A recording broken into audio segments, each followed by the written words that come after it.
what's going on, MMA fans? Back for the UFC 98 picks. Rashad Evans versus Machida for the light heavyweight championship.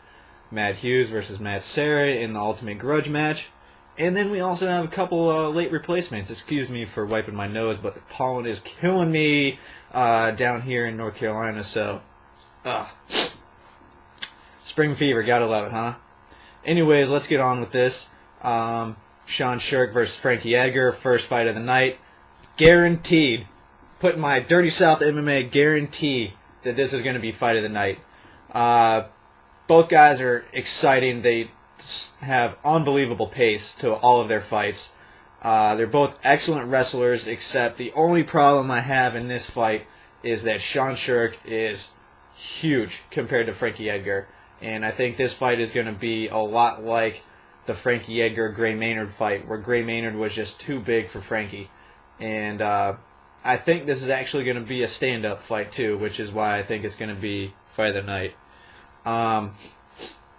With that said, I think Sean Sherk is going to take a decision, and they're both going to collect $40,000 bonuses for fight of the night. Next fight up, Dan Miller versus late replacement Chael Sonnen for the injured Yushin Okami. It's a very interesting fight. Dan Miller, just coming off a big win against Jake Rosholt, who came over from the WEC.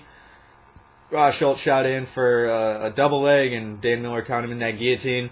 Don't like to read too much into that, though, because Rosholt is still new to MMA, and coming over strictly from wrestling, when wrestlers shoot in, they tend to leave their necks open for a guillotine. It's just something that Rosholt will get better on. Anyways, enough with him. Sonnen coming off that loss versus Damian Maia. It's hard to gauge where Chael is at, because he can fight anywhere in the world against anybody and beat them, except in the UFC octagon. He has won so many fights outside the UFC, it's ridiculous. I mean, the guy he's been with Team Quest before it was called Team Quest. But looking back, he's a very good wrestler, but his submission defense off of his back is not that great. Evident a la the first Paulo Filio fight and his last fight against Damian Maia. So with that said, I'm going to pick, I guess you could call it a mild upset. I think Dan Miller is going to submit him. I think he's going to watch a lot of tape, work with his brother Jim, and submit him in, I'd say the third round. Third round submission. Next fight up is going to be Drew McFedries versus Xavier Fupa Pokam, who is coming right back after UFC 97 and his UFC debut loss to Dennis Kane. McFedries, I mean, the guy's an exciting guy. He comes from Militich. You gotta love a guy who knows who he is and knows what his limits are. He is a slugger. He's either gonna knock you out or get knocked out. I don't think he's ever gone the distance in any of his fights. You can correct me if I'm wrong, but yeah, it's a coin toss. Heads, I'm gonna get knocked out. Tails, I'm gonna knock him out with him. But Xavier actually looked pretty good in his fight with Dennis Kane, aside from getting taken down. He doesn't have to worry about that with McFedries. Xavier's striking was pretty damn crisp, which is why Dennis Kane wanted to keep him on his back all fight. So I'm also going to pick a minor upset and go with Xavier Fupa Pokam in a KO in the first round, getting knockout of the night. Moving on to the ultimate grudge match. Matt, Country Boy Will Survive, Hughes, versus Matt the Terror Serra, New York zone. This fight has kind of lost a little bit of its luster. You can correct me if I'm wrong, but it would have been awesome if they would have been able to fight coming off of the reality show, because they absolutely hate each other. And I think Matt Serra is one of the funniest guys in MMA. If he wasn't doing MMA, I think he could be a comedian. I just like that sarcastic kind of dry humor that he has. It's hilarious to me.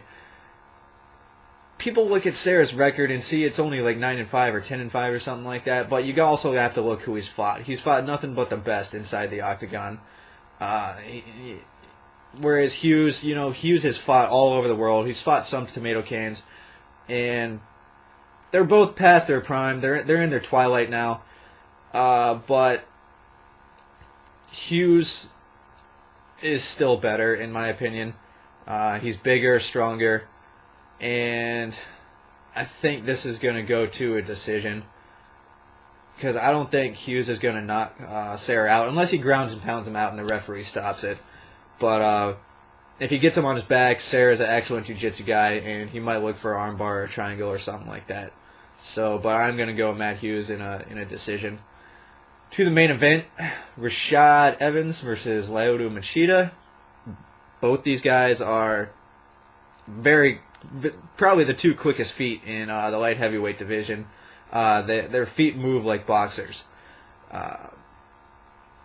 Rashad has evolved so much in his past two fights against Liddell and Forrest, and looks like a completely different fighter than he did in his Tito and Michael Bisping fights. His stand-up has improved drastically. Like, it's not even close. The Rashad now would absolutely destroy the Rashad that fought Tito Ortiz. Lyoto, nobody's given us a chink in the armor yet. Nobody has shown a weakness of his yet in any of his fights. So what do you do? What does Rashad do? Greg Jackson's an excellent game planner. What does he come up with for Rashad to take out the Dragon? Question is, that's the $100,000 question. If he solves it, good for him. It's going to be a tentative fight for the first couple of rounds. They're both very methodical with their game. But I think Lyoto is going to submit Rashad Evans in the fourth round. If you think about it, when was the last time we saw Rashad on his back? So we have no clue what his submission defense is like. So, could be an arm triangle. That's what I'm going to go with. So, putting some music up for an intro and outro for this one. If you guys like it, tell me. If you don't, I'll just keep it back with the regular predictions. Anyways, have a good one. Let me know what you think.